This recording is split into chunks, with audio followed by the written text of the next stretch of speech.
to Kathy. Kathy was born in Montreal to Barbadian immigrants. Kathy Grant is an educator, public historian, and founder of Legacy Voices, which ensures Black Canadian history is documented and preserved. Kathy has made educational presentations to municipalities, schools, and community organizations, and works to promote an inclusive approach to storytelling and historical documentation. Kathy was invited by the French Embassy in Ottawa to attend the 95th anniversary of the Battle of Vimy Ridge, and subsequently invited by the War Museum in Ottawa to present her No. 2 Construction Battalion / Great War exhibit for the 100th anniversary of the No. 2 on Remembrance Day in 2016. Over the past decade, Kathy has undertaken extensive research on the contributions of African Canadians in the First World War and assisted Veterans Affairs Canada in the development of the department's commemorative resources on the military service of Black Canadians. So please join me in welcoming Kathy to our talk and series today. Kathy. Hi, good afternoon, everybody. I don't know what time it is in various parts of the world. I understand that there are people from all over the world, but right here in Toronto, where I am, it is 3:07 p.m. And it is my delight and privilege to go and talk about the Phillips family, specifically Edwin Irwin Phillips, who was in the Second World War and unfortunately passed away. So if we can go ahead and start, because I really like to engage with people with conversation afterwards. So the first slide here is, it says the Fallen Five, Edwin Irwin Phillips. And Edwin Irwin Phillips is on the far right of the screen. And he and these other four airmen were delivering penicillin to orphans in war-ravaged Poland just after the end of the Second World War. And it was a humanitarian flight to deliver penicillin. And unfortunately, the plane crashed. So we're going to go to the next slide. This here is a picture of the Phillips family. Both parents immigrated from the West Indies to Canada in the early 1910s. And four of the individuals who are in this slide served Canada in the Second World War. The baby in this picture is Irwin, and he is the one that ended up passing away. Next slide, please. Okay, this picture is of the four brothers who served, and this is a picture of them in the 1940s, and it lists all of them there. They were very proud to serve. I think some of their other younger siblings were in the cadets, and it lists them there, and it shows that two of them were in the RCAF, one was in the Huntington Regiment. And I think one of them was part of the Service Corps, and you can just see the pride that they had, like the patriotism, volunteering to fight for Canada in the Second World War. Next slide, please. Okay, here's a picture of Irwin. He's on the far right, and they're delivering mail to all the various troops in the Second World War.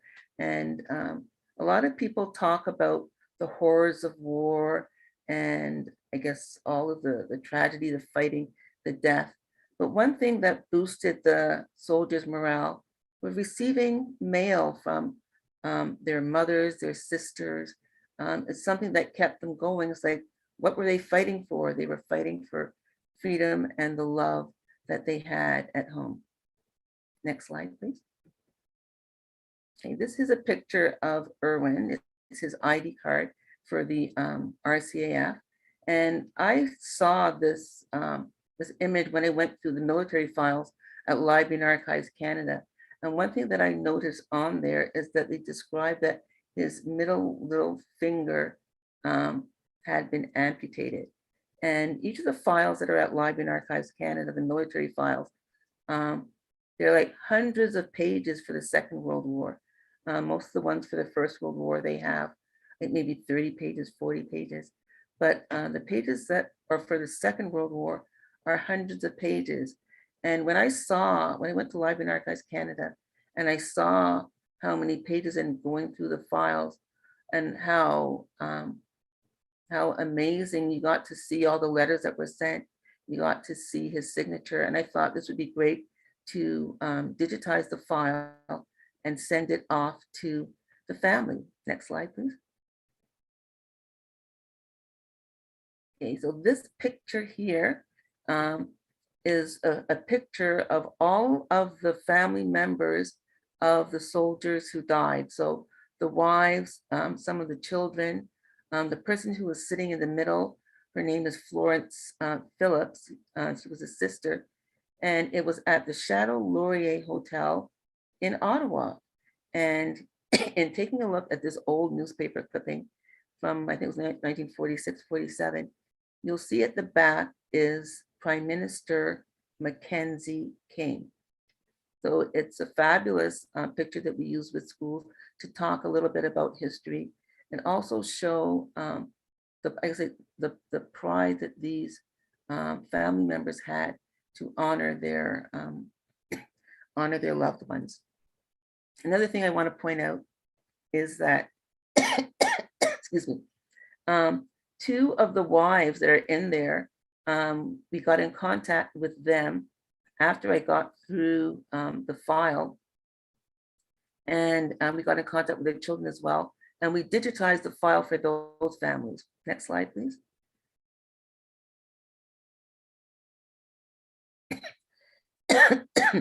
Okay, this is a picture that was taken in Germany, and where they had a special casket to honor all of the soldiers that died in that plane crash in Hale, Germany.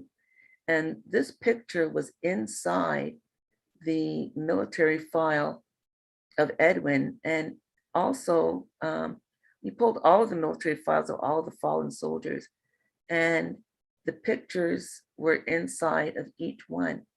And Library and Archives Canada were not even aware that these pictures existed in these soldiers' files. So as a result of, I guess, like digitizing this file, we were able to get in contact with the relatives of one of the soldiers, and we paid for the Edwin's file, and he volunteered to pay for the digitization of the other files. It cost him like over $1,000 to do so, but he wanted to have a copy for himself. He also wanted to get a copy out to the rest of the family members. So that occurred, I think, back in about 2010, 2011. And one thing that we noticed, and I'll go to a next slide, we'll talk a bit later about something that we found was interesting inside one of the files. This is the plaque that honors the fallen 5 soldiers. There's a plaque that is in Uplands Air Force Base in Ottawa. There's also one that's in Poland. In the 1940s, they said, you know what? Here are our Canadian men who died trying to deliver penicillin to go and help our citizens. We want to honor them. So there's a plaque in Poland as well as in Canada. And every year since the 1940s, they have been honoring these men up until this day. Next slide, please. And this is here, this is actually in the Uplands Chapel in Ottawa, and we went to go and visit it. Next slide. And the person who's in the middle is Florence, who's the same person who was in the newspaper clipping. And she is with the Barbados ambassador, as well as the Polish ambassador. And this is at Uplands Church in Ottawa. Next slide, please. And this is Florence and her sister Louise. Louise, I think, was about 96 years old in this picture, and Florence was just about 90. I think Florence is about 93 or 94 now, and her sister just passed away a couple of years ago. But look at how regal and amazing these young ladies are in their 90s. And when we brought them to the chapel, and they've been having this series for, I guess, like decades, honoring them, they didn't think to invite the family members. And when they saw Florence and Louise, they were surprised to know that they were Black. And they had a dinner there. And Florence just goes, well, guess who's coming to dinner? So it kind of like reminded us of the old movie that came out, I think in 1967. Next slide, please. These are some pictures that were taken. And you see Florence and also a Polish member who was like, I think it's like in the chaplain service in Poland. But you see all the medals across his chest. And the person who's on the far right, his name is Erwin Phillips, and the sister named her son after Erwin. Next slide, please. Okay, and here is the Polish Second World War veteran next to Joanne Buchanan, who was in the RCF for a number of years. But look, I was just amazed to find out all the medals that he had. Next slide, please. Okay, and this is Louise and Sergeant Buchanan again. Next slide, please.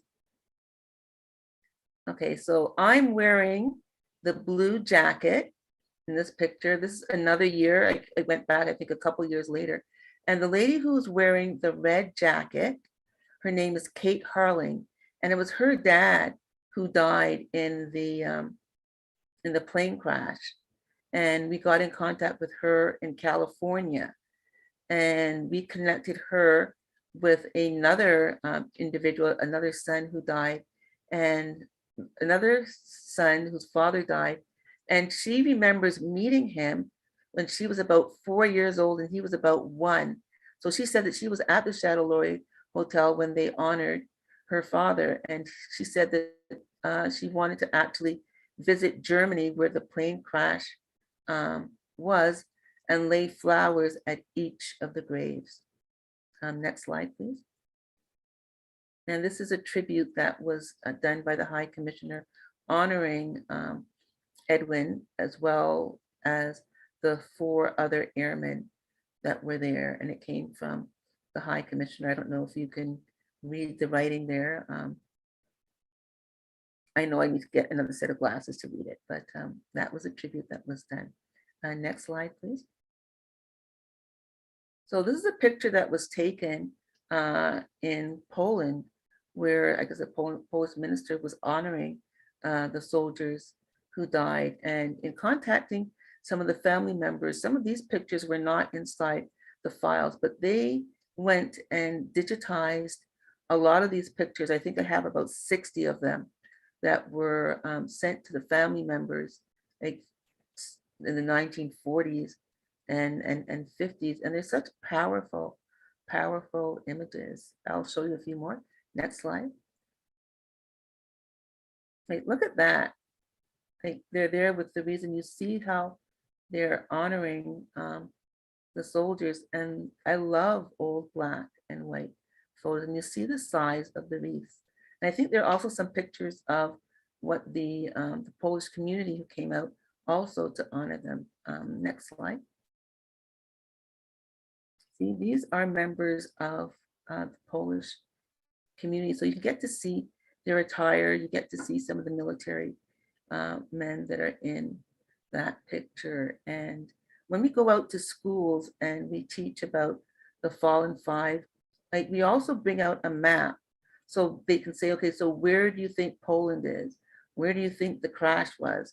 Where is Canada? How far is it from your school to this place? And we engage the students in using Google Map and show them in terms of distance, in terms of miles, how it's. So I guess kids today, teaching kids today, and most of the children that we deal with are high school students and even grade school students. They're very much into technology. It's very different. And they like to try things, they like to experiment things. So we try to incorporate as much of this imagery because they love images.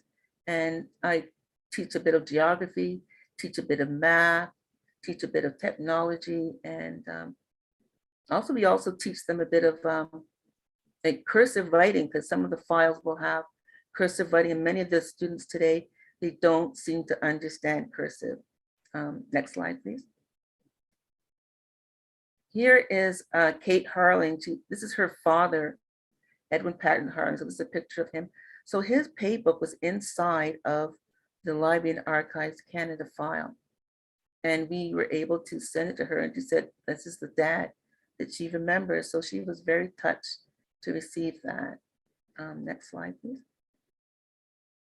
This person here, Webster, it was his son's wife's brother who paid for all of this, all of these records.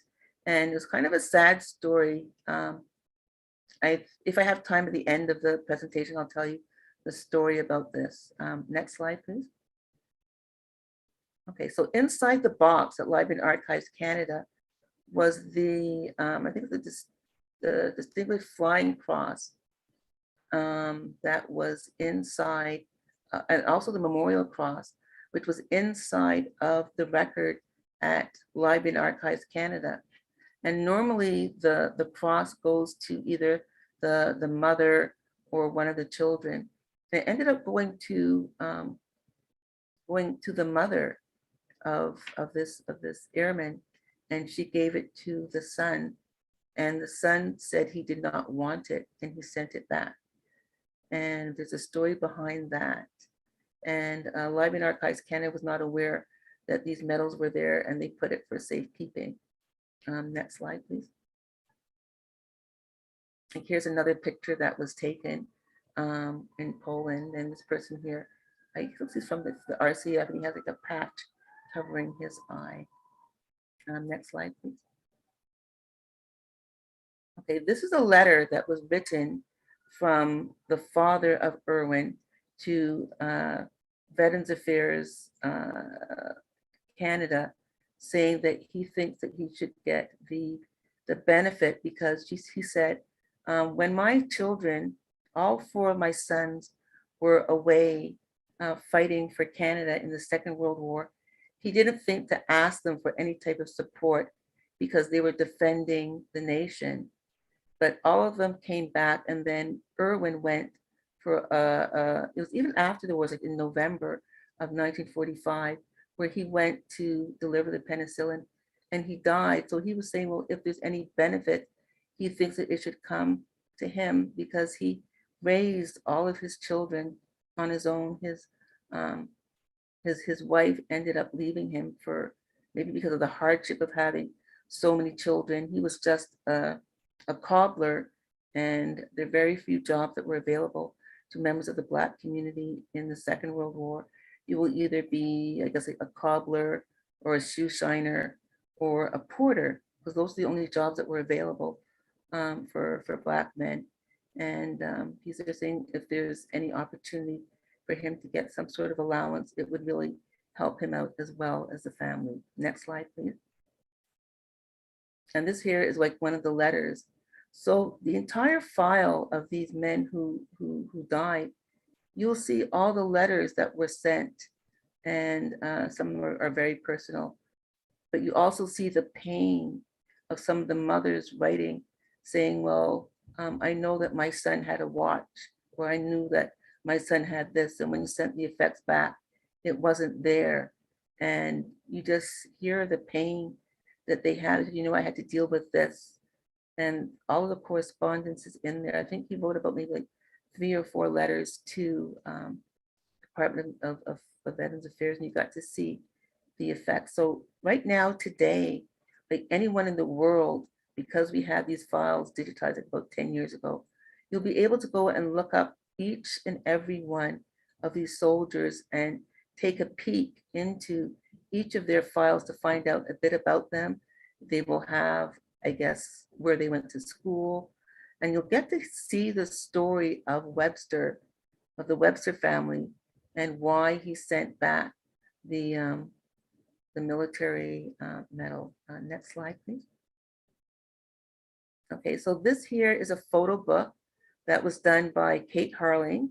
So when she went to Germany to visit the graves, and they laid flowers at each of the graves in Halle, Germany, and she did a photo book in dedication of these men and her journey to and her journey to England, not England, to Germany. And the newspapers there gathered some of the members who were there when the plane crashed. Some of them were about maybe like 4 or 5 years old when the plane crashed, and they still remember. And one of them actually kept part of the glass that broke and ended up giving it to Kate as a keepsake. I think he made it into a type of a magnifying glass.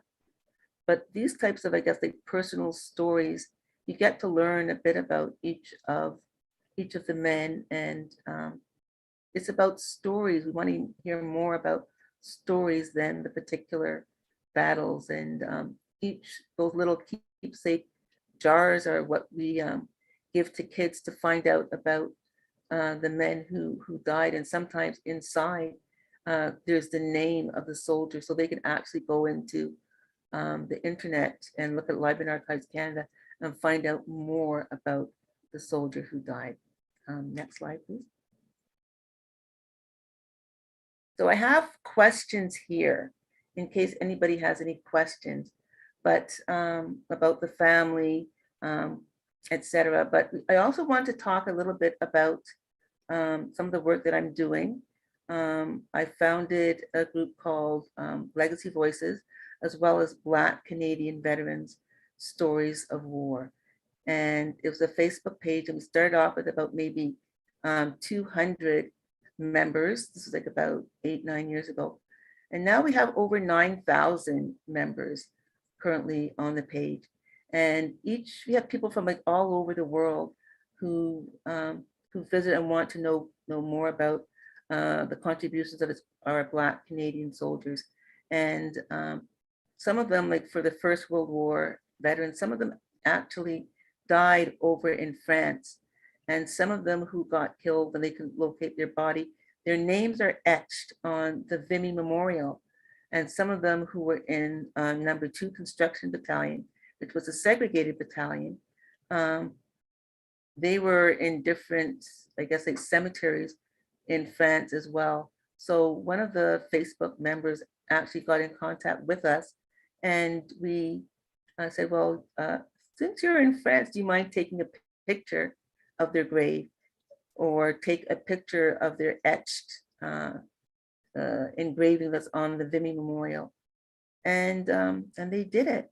And we have people like from, I guess, like Holland and France and Germany and whatever, who encountered a Black soldier. And some of them actually had a picture of the soldier, and they would send it back. Or it was a child in Holland who, I guess, it was liberated. And the first person that they saw was a Black man, and he drew a picture like in crayons of this person, and snapped a picture of it and sent it to us. So there's a lot of, I guess, interaction with individuals, I guess, on the Facebook page. It got to be so many pictures. We have hundreds and hundreds of pictures that we started a website called Black Canadian Veterans. And on there, you'll actually see Irwin's story. I don't know if we can access it. Let's see if we can go to share screen. We'll try share screen and see if it works. Okay, share. And see my busy. I don't know if you can see it. Can you see my screen? I can't hear anyone. Hello? We can see your screen, Kathy. We can see your desktop. Okay, so let's get out of the desktop, because I know that I have here. Let's see if you can see my Black Canadian Veterans page. If you can't see, we'll just go back and I'll just keep talking.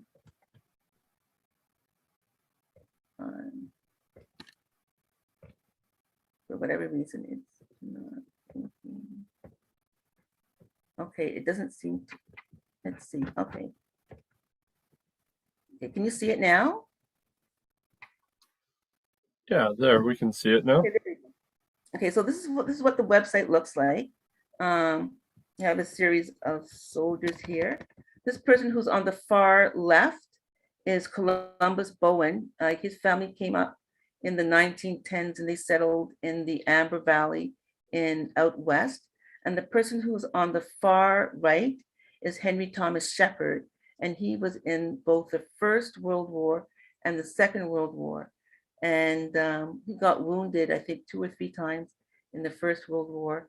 And in the Second World War, because he was injured, he wasn't able to go overseas, but he trained the troops. We profile him as one of our profiles on the page. And he also got at the Order of the British Empire for the work that he did. I'm just trying to see if I can move this down. And I'll show you what the page looks like here by going to stories and articles.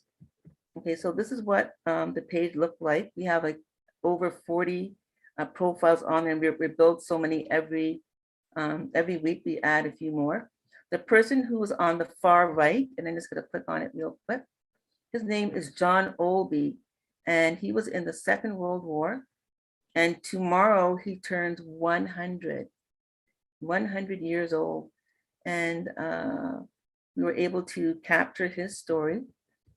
And if you scroll down to the bottom, you'll see pictures of him. So this is a picture of him that was taken a couple of years ago. 2 of his brothers served in the Second World War as well. That's his brother there. And this is a picture here. The bottom picture is of him and his friend that served, Lester Brown, and he served at D-Day in the Second World War. We get a lot of these pictures from family members. I'm just going to go right up to the top real quick and go back. So we cover members who were in the Second World War, in the Navy. We have women. The other person here, Alby Burton, he was in the Second World War. He turned 100 last month. He was out in BC, and a Facebook friend who I've never met before lives out in BC and is a film producer. So I said, Eric, can you go and visit him and interview him and videotape him? And he goes, but he's 5 hours away. And I said, that's okay. You have a GoFundMe page. I'm going to get my friends to go and donate to your GoFundMe page. Let me know how much it's going to cost for you to drive, stay overnight, and interview him, and then edit it. And he said it's going to be approximately X amount of dollars. So I messaged all my friends, well, donate to Eric, donate to Eric. I want him to do it next week because he's 99 and tomorrow's never promised. So let's get it done. And they did it. Within less than a week, we'd raised the funds, and by the following week, he was interviewed. So, we are able to go and have his digitized record. We might be adding part of it later on in the year, but it's just fascinating what a little donation here, a little donation there can do. The person next to him is Lloyd Turner. He was also at D-Day. The person next to him was William Ware. So both William Ware and his brother, Arthur Ware, were in the First World War, and their father was the famous cowboy, John Ware. This person here, Tamus Gale, who was friends with Irwin, who ended up dying. This is Tamus, and Tamus's father was in the No. 2 Construction Battalion. And Tamus, like 40 years ago, researched over 1,300 Black men who were in the First World War. And we inherited that research. So these are here pictures of Tamus. So when you, let's say, click on the picture here, you get to see. So we got these pictures from the daughter. So the daughter sent us all of Tamus's research a while back. And you'll see this person here. I don't know if anybody knows who Lincoln Alexander is. He was in the Second World War. And we got this picture from his granddaughter. And we just, it was actually this month when we uploaded more images for him, but we actually launched his picture on his 100th birthday. He would have turned 100 last month. If you scroll down, you'll see pictures of him.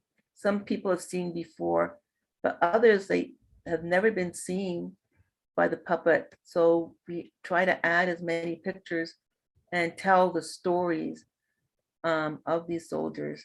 Another thing that we have here that's part of our site, I'm going to go back to more and go into community websites.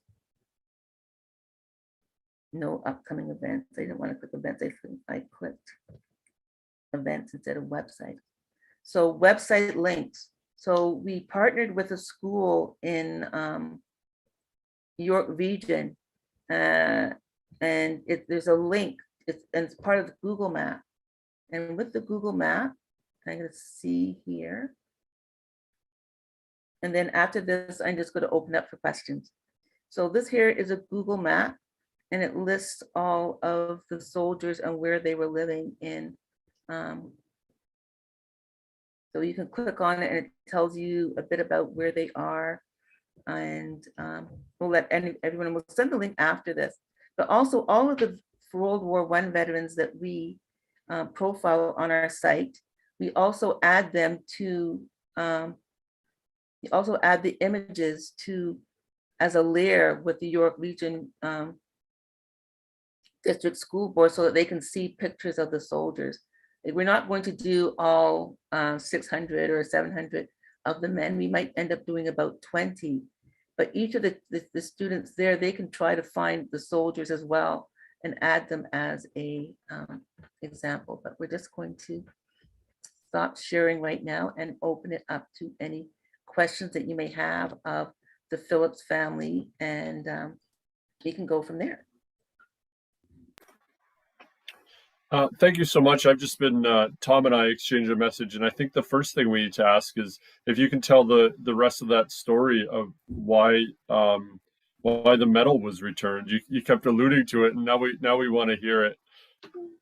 Okay, so what happened was the father, I guess he had an affair with the mother and did not marry her. And she was pregnant, and the father, the father of the daughter wrote, and the letters are inside the file, saying, like, get your person who volunteered to be a man and marry my daughter. And he didn't. And he had to, I guess, pay support. He had no problem paying support, but he didn't marry. He ended up marrying somebody else.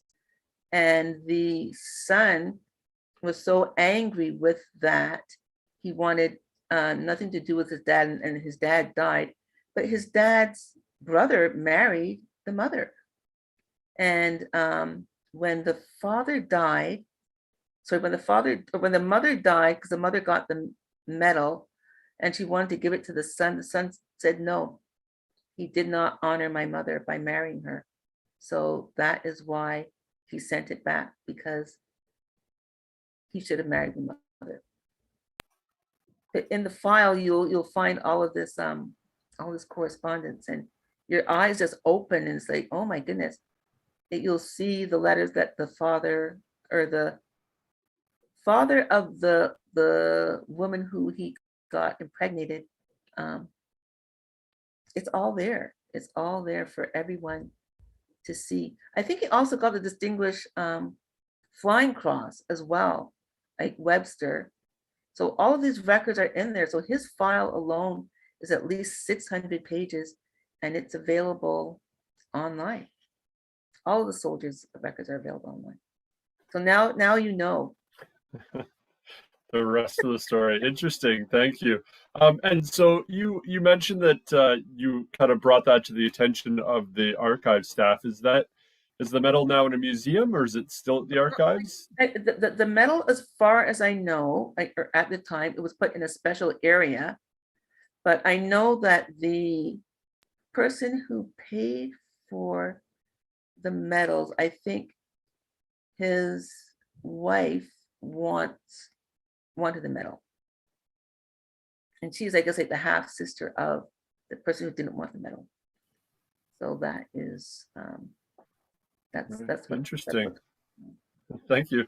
I wonder, so just quickly, I know we've spoken about this, and I know that I've mentioned this in 3 times previously today, but for anybody new, there is a lag between what we're doing here on Zoom and what actually gets posted on YouTube. So if there's any questions, it makes it a little bit difficult for discussion, but if there are any questions, we'll try to bring them forward in a second. Just before I turn to others, though, I wonder if you could tell us a little bit about the other members of the Phillips family. Okay. Did they all survive the war? Yes, they did. They all survived the war. Florence is still alive. She is in her 90s. She is still driving. She has a memory which is far exceeds mine. She loves to dance. She travels extensively. She's still very much alive. Her stepdaughter is Juanita Traore Westmoreland, who was the first Black Dean of Law at Windsor. She was in charge, I guess, of human rights before that. Like, she was also the first Black judge in Quebec. If you can look up like Juanita Traore Westmoreland, you'll find out a bit about her. All the other brothers have now passed away. They were, one of them, I think Horace was a great dancer. Like, this is fascinating story. The mother lived to be, oh, let me see. I don't know if you guys can see this. This is the, whoa, can you see? I'm gonna try to make it go. You see? So this is Rachel, who is the mother of Erwin, and she's the one that left her husband with all of these children, I think it was like 8 or 9 children, and moved to the States. And then she came back, I think, when she was like in her 80s or 90s to Montreal. So this is her on her 100th birthday. And the person who's next to her is Erwin's sister, Marge. And the person on the other side of her is my dad. That's another bit about the family. Just trying to see how many are still alive. I would say, I think at least 3 of them are still alive today, and Florence is the oldest one. Louise died a couple of years ago at age 98. And the other brothers, what was their service like? What were they? I sort of read quickly as you were on one of your slides, but I couldn't keep up with where all the other brothers served. Okay, so another one was in the RCAF. Another one went to this place. It's called the Seychelles. I don't know exactly where that is. My geography, I need to brush up on that. And then one of them was in the Huntington Regiment, and he didn't go overseas. Didn't go overseas at all. So that's those are the 4 that were in the picture and in the original picture slide that we showed, which I think is like an amazing picture. And you just see how regal they look like back in that picture that I sent in the beginning. It was in the 1920s. And I was just drawn to the shoes that they were wearing. Like, he was an amazing cobbler. I'd like to share. I hope Tom Ross doesn't mind sharing the story of his uncles. So Tom had 2 uncles that served in the Second World War, and his uncle Tim, he said, served in the Air Force as well. And Tom says when he was younger, he asked his uncle how his uncle was allowed to serve in the Air Force because there was a policy of excluding visible minorities at the time. And his uncle told him that he was a very good baseball player, so they allowed him to join. So, what was his name? So Uncle Tim, Tom, was it Tim Ross? We'll get Tom to post that in the chat. Kennedy. Okay, I should look at that. Thank you. Wow. I know that in the Second World War, for the RCAF, they had a policy that you had to be of pure European extraction. And that only changed, I think, in around like 1942. So there might have been like the odd one, like maybe like one or two, that very few got in before 1942. I know that in the Royal Canadian Navy, it was right there that said you had to be of the white race. And that only changed, the policy only changed in about late 1943. And throughout the entire Second World War in the Royal Canadian Navy, there's only five people in the Navy. One of them was Douglas Christian. And Douglas Christian was the son of Curly Christian, who lost all four of his limbs at the Battle of Vimy Ridge and survived. And when Doug went to enlist to go into the Navy, they told him, no, you can't get in because you're Black and you have to be white. So Curly went and got in contact with the people in Ottawa and said, I lost all four of my limbs at the Battle of Vimy Ridge, fighting for freedom and this. I did not lose all of my limbs for that. And they got in contact with the recruiting person. They let him in. So that is, I guess, like one story. I met his granddaughter on Facebook, Anne Christian, and she laid a wreath at the War Memorial in Ottawa a couple of years ago on behalf of the Black veterans. My dad started the tradition back in the year 2000 of laying a wreath honoring the West Indian soldiers and the Black soldiers that fought for Canada. So every year we get someone to go and lay a wreath. Like this past Remembrance Day, we had a youth cadet go and lay a wreath at the War Memorial. So each year we get somebody different. Sometimes I've laid a wreath, but we try to engage youth wherever possible, or family members of people who serve, to lay a wreath at the War Memorial. And it's really sad now because so many of our Second World War veterans have now passed away. Like I remember going to lay a wreath or whatever, and there's like thousands and thousands. You'll see them like in the parade. You'll see cadets. It's a completely very revering moment. And then with COVID and these last couple of years, it's such a difference. It's like such a difference. It's just like a memory. And then in a couple of years, like there will be no more World War II veterans because they're late 90s, like some have passed 100. Like they're just dwindling.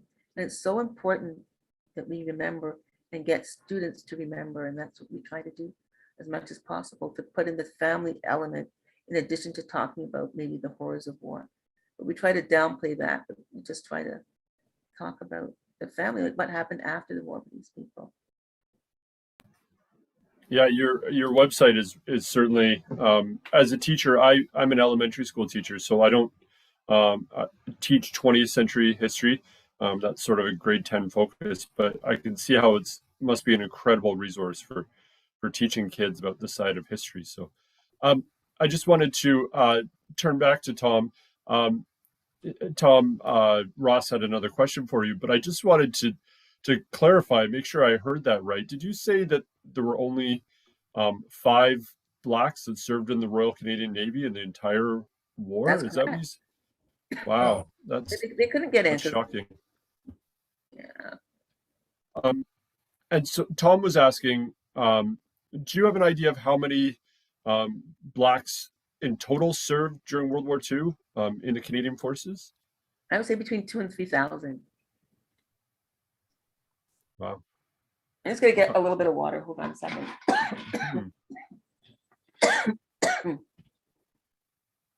Don't mind that I'm gonna be drinking from a bottle. That's all right. That's me.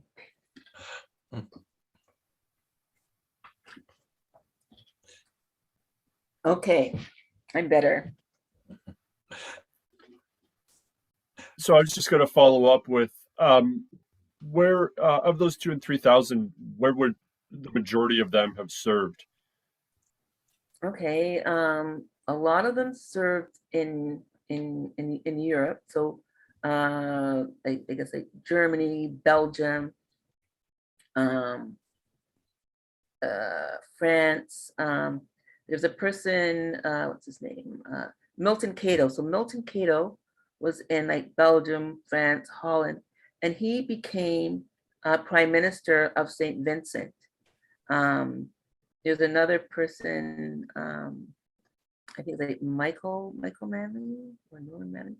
Anyhow, he became Prime Minister. He was in the RCF, and he became Prime Minister of Jamaica. And then there was like Errol Barrow, who was in the RAF, and he got his navigator training in Canada. And then he became Prime Minister of Barbados. So, and then he also went to school with Trudeau in London. So both like Milton Cato as well as Errol Barrow went to school with Trudeau. And my dad was lived in the same parish in St. George as Errol Barrow, and then ended up working for him in the government and became a diplomat. And he was like the Minister of External Affairs for the Barbados government. So I have like hundreds and hundreds of pictures, black and white pictures that are in Canada. I guess Milton Cato, my dad went to St. Vincent and his wife gave the medals, and all of these pictures of him donating, I guess, like a cannon to Penetanguishene. So a lot of pictures, I do a lot of work in terms of military history, but also Black Canadian history. I have just as much material on Black Canadian history just because I've always loved history. My dad loves history. I reeled in my daughter and son. So anytime there's something happening, I'll say, I need help with this, Amber. Even when I was living in Montreal, she would come up to Montreal and help. We're doing something in Ottawa. So both my kids were living in Toronto at the time, but anytime something's happening with our veterans, I'll call. And even my daughter, when she got hired, she said every November 11th, I have to have off. That's a condition of me, of hiring me. And she's been working at the same place for the last 20 years or so. And every Remembrance Day, it's off to honor our soldiers. That's great. I wonder if I can, I know I'm sort of hogging the conversation, and Tom usually has some questions too, but that's all right. He can wait. So I'm wondering if you could talk briefly. I know it's sort of it would be a generalization, but I wonder if you could talk a little bit about the treatment of Black soldiers after they came home. We have this sort of vision that it was, these men served their country and then came home and were treated very badly considering they were serving veterans. Is that an accurate statement? Yes, it is actually. For many of them that came back, they still could not go into skating rinks or hotels or cinemas for the First World War as well as the Second World War.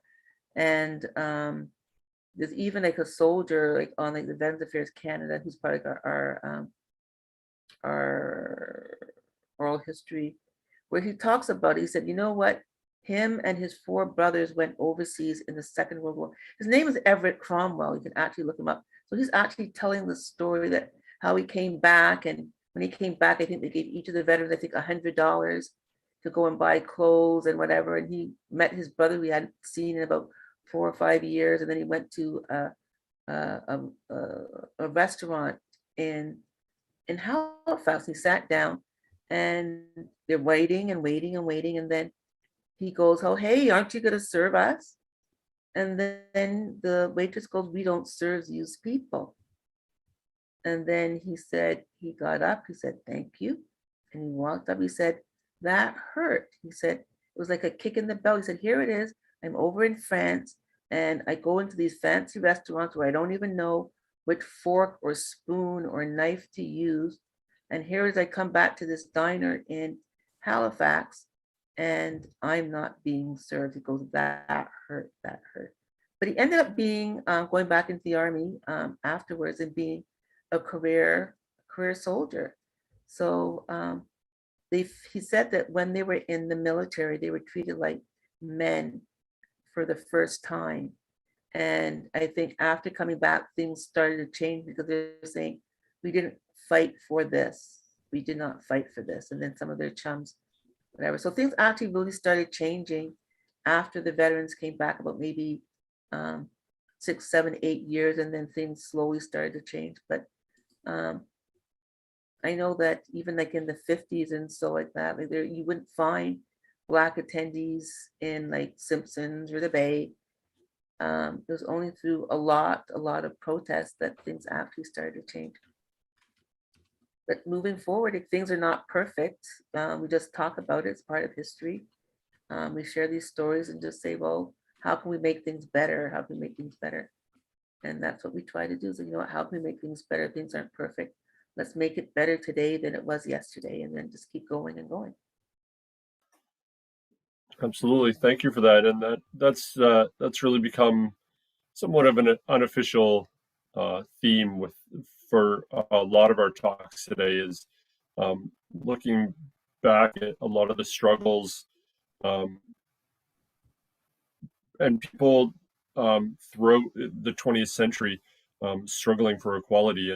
And you're right, it's maybe not where we want it to be yet, but we continue to move forward. So I'm going to pass it over to Tom. I'm going to guess that he might have some questions. But just before I do, I want to say thank you so much. This has been great. As I say, as a teacher, I really appreciate that aspect of your website and your research. So thank you for that. Oh, you're welcome. We should also take a look. So I started to do on Tamus Gale. So in the Tamus Gale one, if you scroll down, you'll see a picture of a hockey team, and it's an all Black hockey team. It was Legion 50, which was like they were all Second World War veterans that came back. The hockey team, and the reason why they were all Black was because many of their fathers who were in the First World War, when they came back and they wanted to join the regular Legion, they wouldn't let them because they were Blacks. They formed their own Legion, and it was called Legion 50. And two of the individuals who are in that picture, I interviewed. So their interviews are on the Veterans Affairs Canada website. And then one of them, his used some of the video footage in a documentary called Black Liberators World War II, which aired on Remembrance Day, last Remembrance Day. And we got such positive, it aired on the History Channel and Global. And what happened with that, they got so many people who wanted to see it again. They showed it again this Black History Month. And now we learned last week that they're making it available until next November. So it's through, I think, the Global app and I think Stat TV. I don't watch TV. I have to visit my mom to visit. I haven't turned my TV on in 7 years. I say there's too much work that needs to be done. It can't be a distraction. Well, it's a good thing we're on YouTube then, not on TV. All right, I do have a couple quick questions as we close out this day. Back to the plane crash, I guess the medical relief flight. Do we know what caused the crash? No, it never really was determined. They crashed on a hillside. I think that the pilot was flying a bit too low. I guess if you look up like penicillin flight, I know that Hugh Halliday did a great piece on that where it talks about it. But I think he was just flying too low. Some people were saying that perhaps he was looking to see where there might have been like previous, because he was like a pilot before. Maybe he had dropped bombs in the area. I have no idea. But yeah, it just crashed into the trees and it buried. And I know that when the family went over there, they went to the area and they could see part of the ground that was kind of like sunken in, I think where the plane crashed. But yeah, like one of the people hosted like Kate Harling in their cottage. So it's like beautiful, beautiful pictures. They have like over 80 pictures like from them going over there, as well as pictures from Poland. Like there's so many. All right, one last question. Your website, Black Canadian Veteran Stories. If people want to help, how can they contribute? I was thinking more financially. Okay, so we have our Black Canadian Veterans GoFundMe page. We just recently got a large donation, which will help towards certain projects in terms of videotaping. For the next set that we're going to be doing, and it's Black Canadian Veterans GoFundMe, we actually have to go and bump it up because the funds that we just got has already been distributed. But we want kids to go and take on projects, and each project, like the cost for each child is like $22 to go and get like the material. So they get like a USB, they get a book, they get A, B, C, D. So if people want to make a donation of, let's say, $22 to sponsor a kid, sponsor a student, like we got these students in Guelph, this one teacher has like 6 teachers that are doing projects. So one teacher just has completed. So there's, I guess, like 28 kids in that particular class. We would like to go and give them, I guess, like keepsakes for them doing their projects. So they will save their project on a USB in addition to getting the other material. So if people can make a donation, whether it's like $5, $10, $22 to our Black Canadian Veterans website. We also have like a history website as well. It might be it's more beneficial to do it to the history because we've actually gone over on our Black Canadian veterans by that large donation. I was actually quite shocked. I don't know this person, and he made a very large donation that I just put us over the top for that. But I know that there's still a little bit that we need to make on our Black Canadian history one. So either one is fine. It all goes towards researching history and engaging students in learning about our Canadian story. Well, and I imagine beyond that, visit the website, engage with it, and you also have a Facebook group that's quite active, sharing stories and posts out there as well too. Yeah. And we're always posting like all the time. Like we have like over 100 stories to go and add to the website, which we say, you know what, we'll keep adding them, and hopefully we can get funding at the next set of funding from Veterans Affairs, because they helped, I guess, they pay for, I guess, like establishing the website, but not, I guess, like the maintenance going forward. So we get emails all the time, 2 o'clock in the morning. I got to turn my stuff off because it's people like they just want to learn more about the stories. Well, we appreciate you sharing those stories with us. It's been a great session. Thank you very much. A very nice compliment to, I think, an outstanding day. So for our audience, thank you for being with us a portion or all of the day. It's been great having you with us. And if you have an appetite for more, we're back at noon Eastern time tomorrow with our 3-minute thesis competition, and we'll follow that up with the panel discussion with our academic panel. So thank you, everyone. Have a great day, evening, and we'll talk real soon. So take care.